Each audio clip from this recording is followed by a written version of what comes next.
పులకించి కొమ్మల్లో ఆ కోయిల పాటలు పాడాలి.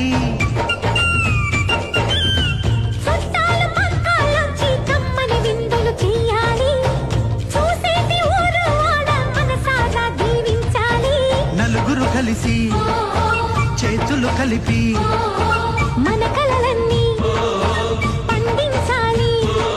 ఒక చోట పుట్టని కోడళ్ళు అయ్యారు అమ్మకే కూతుళ్ళు. త్వరలోని ముద్దు